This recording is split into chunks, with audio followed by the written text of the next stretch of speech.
if a producer's like, I don't like none of that new shit, like what offends you about a hi-hat roll? Like the hi-hat rolls just be too crazy, just like, but how does that offend you?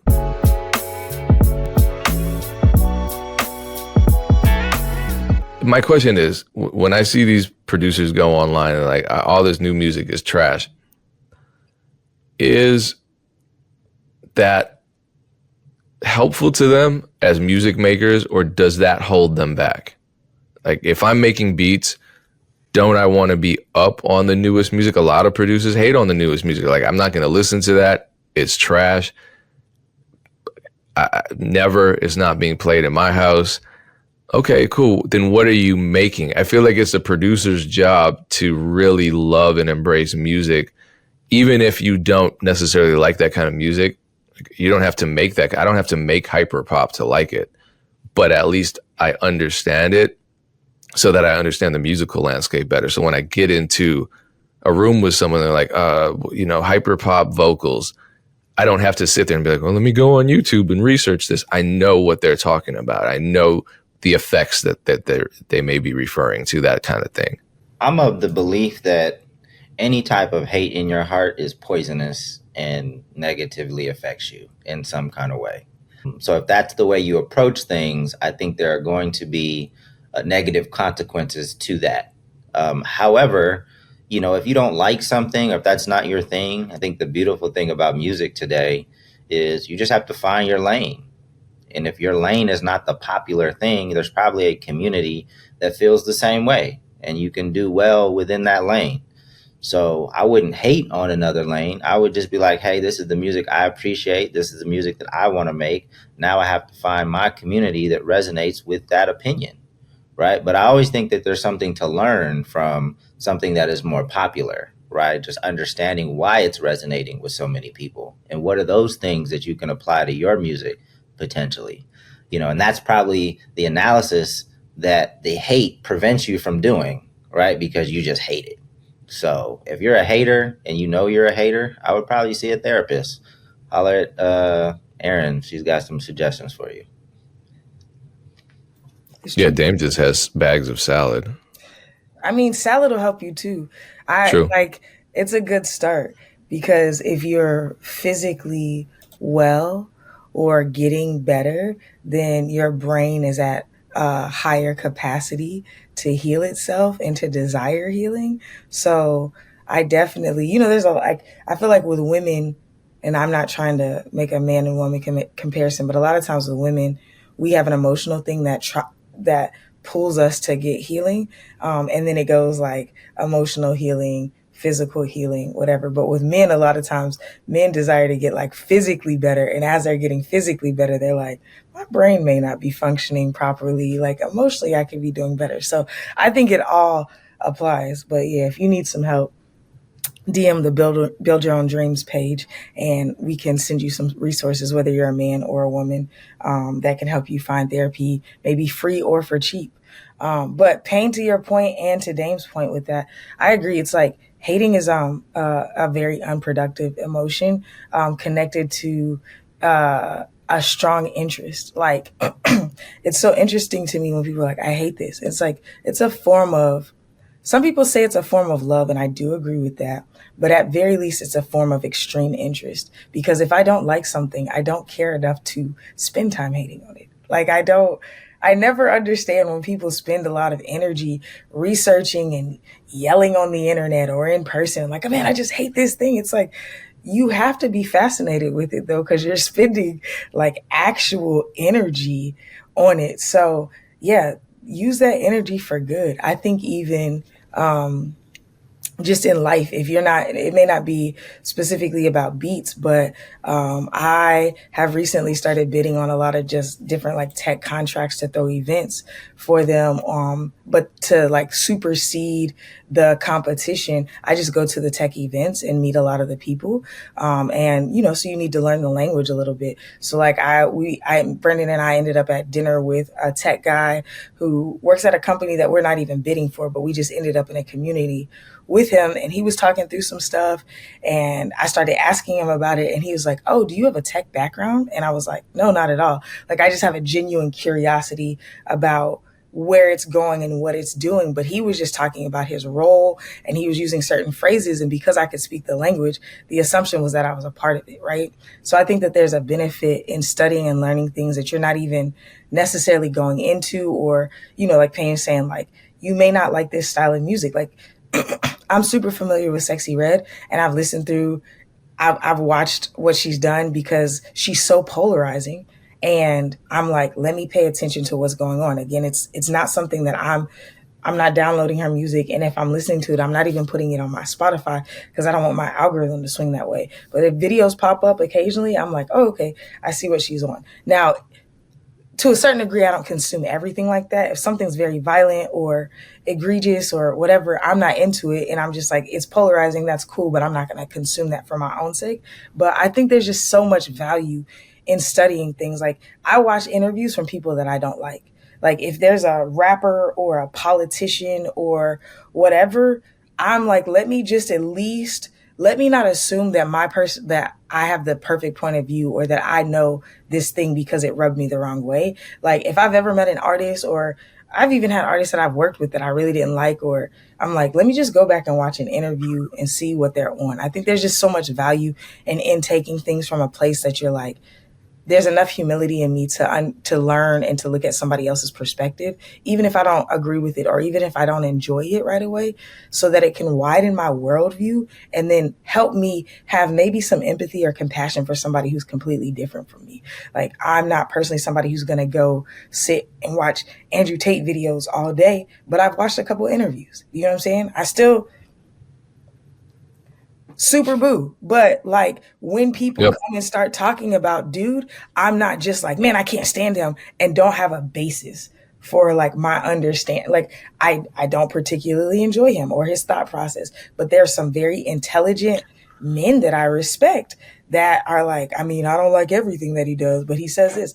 Whether I agree with even that stance or not, I just want to be able to enter into the conversation with a pragmatic thought process that's coming from a place of understanding and not just assumption. I think it's totally fair to say something to the effect of, a lot of new music goes against my set of morals, the drugs, etc. But it's like, all right, but it's been like that forever. Don't make it a new thing. I think it's different when you're focusing on an individual like Andrew Tate, whereas like, hey, I like the fact that he's anti-genocide, but he also says horrible things about women and I don't want to get too much into it, but like one of his videos said, depression isn't real, and if you're depressed, then you're just basically a bitch ass dude. So it's just like, stuff like that that's super destructive. I can say, well, I watched the video and I disagree with that. I'm not trying to argue with anybody about that. With music, though, if a producer's like, I don't like none of that new shit, like, what offends you about a hi-hat roll? Like, the hi-hat rolls just be too crazy, just like, but how does that offend you morally? I look at, and maybe I'm in the music world. I make music. I don't know about these other universes, but as an architect, I would imagine if I loved Victorian and then, MCM comes along, I'm like, I don't really like flat surfaces and I don't like the boxy look. Would you just sit there and hate, or would you say, okay, well, let me just, because as an architect, I understand the science of the field. Wouldn't I want to analyze it and not just turn my nose up at it, to really break it down and be like, you know what? Let me look at it because I can extract some value from this.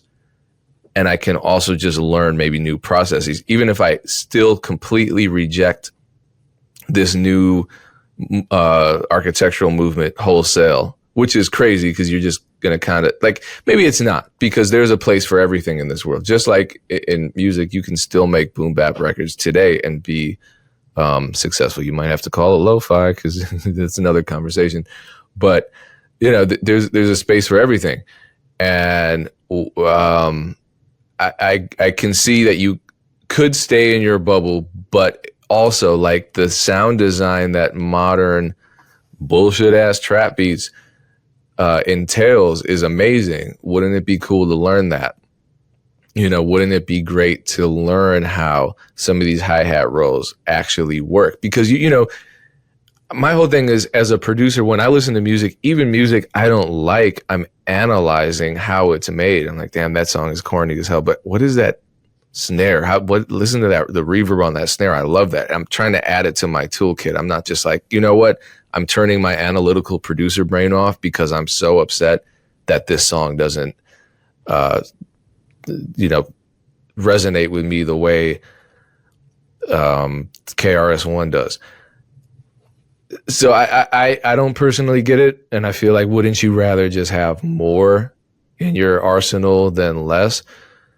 But again, I do feel like it's a marketing gimmick too. Like, hating on stuff is a great branding tool in the sense that it'll get you attention in the short term. I mean, there's artists that have used that effectively. I haven't really seen a producer do it. I mean, really, it's just rooted in frustration and jealousy. So, but even with the music business education space, I think that the things that we talk about are important, and that artists that are independent or do-it-yourself artists like really need to hear these perspectives. But I do see other music business education platforms that sometimes have bigger numbers than us or might present better than us. And so I like to look. I think we celebrate other platforms as well. Like, I have no problem with that. Like, we celebrate other platforms. I go as a guest on other platforms. I have no problem with that. But I like to, I'm looking kind of say, okay, how are they positioning their content? Like, what are they doing? So how can we be better at, getting the word out about what we're doing? Because I genuinely feel like our perspectives are valuable, and that continues to be validated when I come to events like South by Southwest and people come up to me and are appreciative, or, like I made a post on Monday, like the guy that quit rapping because of some of the things that we've said on the podcast, but it was a positive thing. It was a great, it was just kind of, he came to a realization sooner rather than later. And now he's doing amazing things and has a great business, So I think the things that we say in this podcast are important. So I'm always trying to think, okay, how can we amplify? How can we get to more artists that really need the information? So more people should take that approach. Whether you're a producer, whether you make clothes, whatever you do, just take that approach as opposed to just bashing things. Yeah, real quick, I know we're running out of time. I wanted to add this just to our conversation about UMG's, what is it called? Their creator subscriptions. What is it called? The what? Dumb I'm sorry. as fuck. The Universal, what is it? The creator program? Universal Music Group creator program? Yeah. Is that what it's called? I thought it was. I don't know. Universal Music for Creators. I think it's just called Universal Music for Creators. Yep. Yeah. Yeah. Branding is excellent. Isn't that genius? So just to add to that, so to review, their justification for pulling their entire catalog out of TikTok was that TikTok was unfair to their artists. I don't know how much artists were even making with UMG's previous licensing deals with TikTok. Apparently, TikTok used to pay $110 million to UMG a year. UMG said that's barely 1% of their revenue, which is true. But given that it's such a minor piece of their overall revenue, realistically, how much of that $110 million were their artists getting? They're not going to say that. They're I don't think this is going to be a separate negotiation from what an artist is normally getting. So if an artist is getting 15%, then this is prorated and they're still getting that percentage, and this is just part of their overall deals. Dude, I swear to God. And when UMG pulled their artists out of TikTok without the artist wanting this, they cut out a ton of organic marketing opportunities for the artists. TikTok is still an incredibly relevant and growing platform. And this also reminds me of Universal Music Group's stance on AI. Remember when, what was the Ghost dude's name? The guy that made the Drake and They're like Ghost Boy 3-1 something. Yeah. no, not the guy that got the backlash for being racially ambiguous, and that was very weird. I'm talking about when somebody released Ghostwriter. Wasn't that his name? I don't know. When Ghostwriter dropped a song that deep faked Drake and The Weeknd, and it was over a Metro Boomin beat that Metro Boomin actually didn't make. So all three of those artists are signed to Universal, and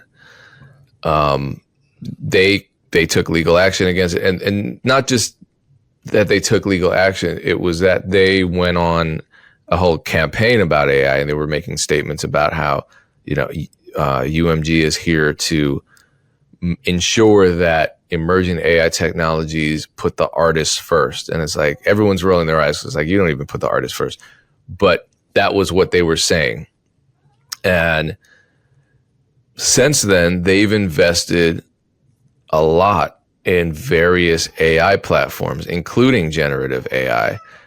And so it looks to me like this is just following a similar path. They make the claim that TikTok is unfair to artists, and then they turn around and launch this creator program so that they can make more money quicker and more directly. So with the AI technologies that they've invested in, it's been BandLab, which evidently has generative AI incorporated into it. It's, producers use it. I've used it before. It's a mobile app, a cloud app. And yeah, Universal Music Group just announced that they've put some money into it. They've also gotten involved with YouTube's AI music incubator. Always big companies. It's a money play every single time. So I don't know how this is going to play out moving forward, just because, as we know, the labels have a lot of money and they have a ton of resources, but they just tend to always be behind. And so they don't make the best moves when it comes to anticipating new technology, and they often just dig their heels in when emerging technologies start to take hold of the consumer. Like they fought off Napster until they couldn't, and then they created Spotify, but it was a long battle. So how long are they going to fight TikTok before they finally figure it out and either co-op, buy up, or infiltrate, or just completely block, because like the whole legislation and a lot of people are like, yeah, TikTok is bad because of the legislation. I'm like, what all these other social media platforms are doing? Like election interference, privacy violations, copyright infringement left and right. I mean, they are really messing people up, and they're like, well, we don't want China having our phone numbers. And it's just like everyone. I guess I don't make the distinction between the two, other than the fact that TikTok is Chinese and Meta is not Chinese. So that makes it all right, I guess. I don't know. But there's a lot coming down the pipeline in the music business. It is going to be a very interesting decade. Yeah.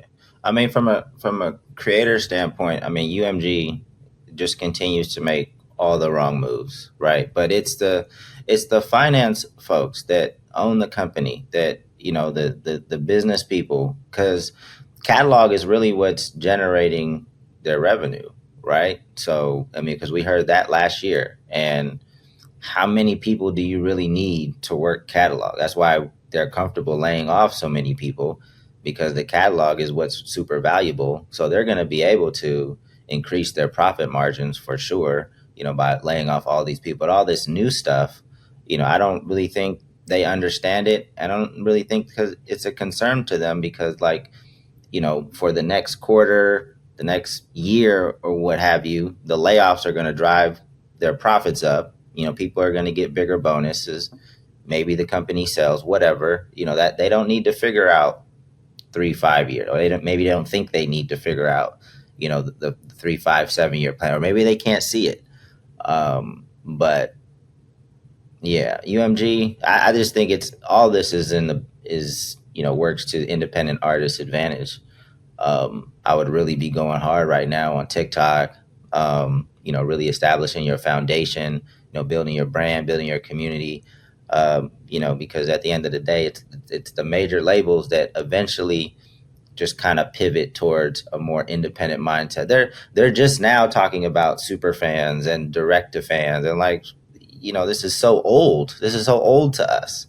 So, I don't really concern myself with what the major labels are doing. I just kind of laugh and have my popcorn on the side because I think it's kind of funny, to be honest.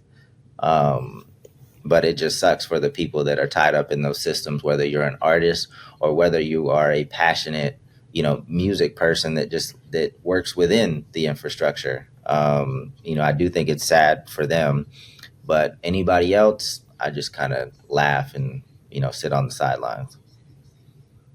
You think they don't have a 5-year plan, or this is just? If they do, I think it's flawed. Okay, That's fair. If they're looking that far out, I think they need different people in the room. Because it's wild that you would go to war with TikTok at this point. You really think? Yeah, I mean, we've said it on the last couple of podcasts. I just don't understand that battle. And then to try to create this creator program that obviously has been in the works for months and months and months, and nobody said hey, this, I don't know if this is going to work that well. I would love to know. Well, they went to war with Napster and came out on top. It just took a long time. Yeah, I would love to know how many people are signed up for the creator program right now. Do you think it's more than 1,000? No. Because here's the thing, serious creators who need the music, there's so many other options and opportunities for them to have music, and they're already doing it. And the new creators can't afford it, or they can afford it, but it's like a lot of new creators can get the music for free.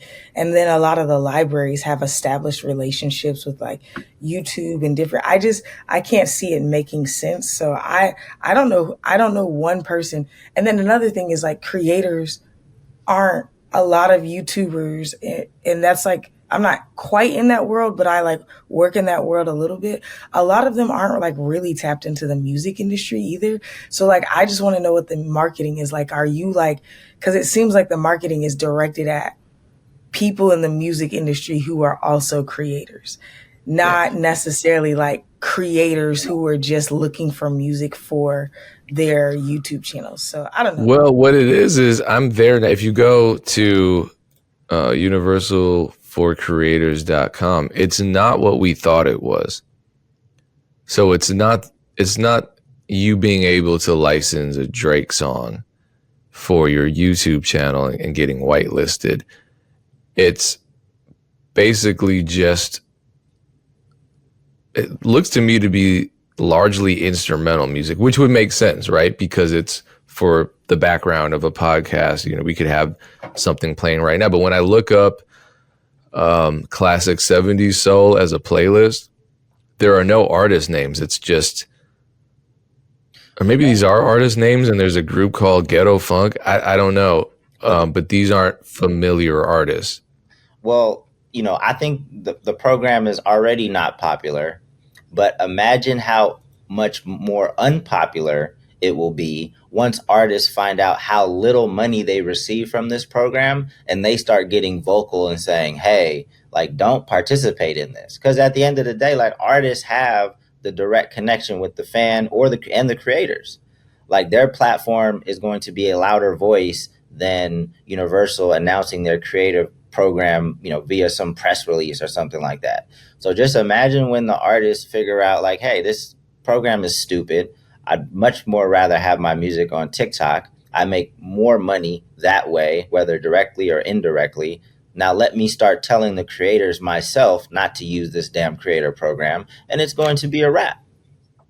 Well, they're not even on it, is my point. The artists aren't even on it. I think this is an entirely separate venture that Universal Music Group either themselves misrepresented or the media misrepresented. Because wasn't it marketed to us as access to the UMG catalog, like the UMG catalog, not what you just said? It's basically a sync catalog that they just got from.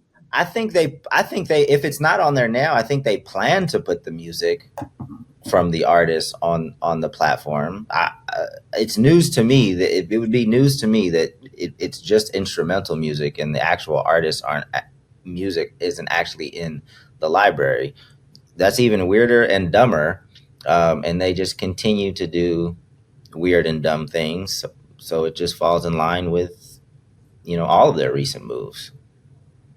Yeah, next week I want to talk about major labels and their lack of creativity. We could segue this into that, but it's like they don't know what's going on. And that's what I want to talk about next week, because it's like people think there's this big button that they're pushing. The big button is money. If there's not a face behind or in front of the money, there's nothing for them to push because they don't know what's going on.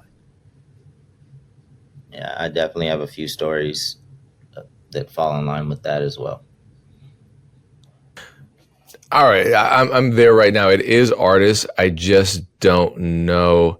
It's like they're part of collections. So it seems to me like, did Universal always have some kind of wing where they just had, big libraries of music like a sync house would, and then they'd license it out? Probably. Maybe that's when they say, I don't know.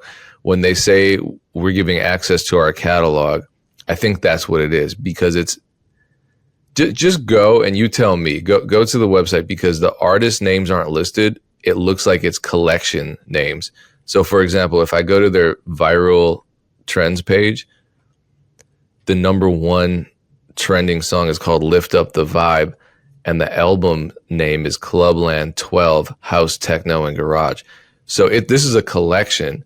This is like when I work with beats and rhymes and I submit, old school beats for this collection. It'll be Old School Volume 7, and NBC or BET or whoever will then sync license those tracks from that collection.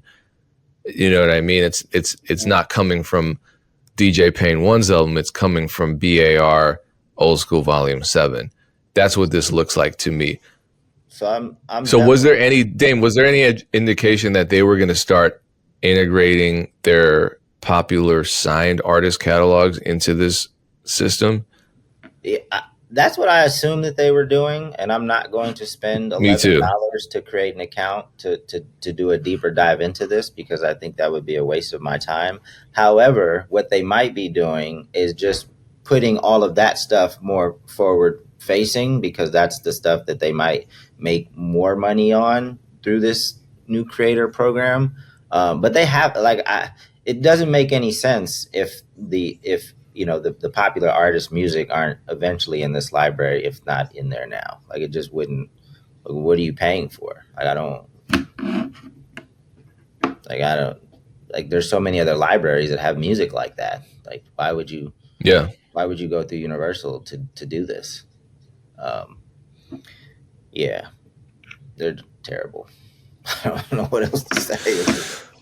Well, anyone out there, please let us know in the comments if you're using this, or if you have any insight into what this is, or any articles that indicate what UMG plans to do with this. Because right now, I'm starting to think more like, if their plan isn't to integrate their music into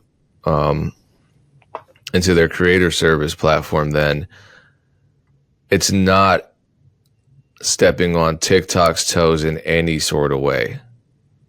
Yeah. And we can pick this up next. I know Aaron got to run. Yeah. You got to run as well. So we can pick this up next week. Yeah, we have a lot to talk about next week. Appreciate you tuning in. TwoLost.com. The code is @odds for 3 free months of premium music distribution. Upload as much music as you possibly can in that 3-month period. It'll stay up on the platforms forever unless you don't want it to. And it helps support us, but it also helps you get your music out to way more people. So we appreciate that. Appreciate you tuning in. Catch you next time. Peace. Peace.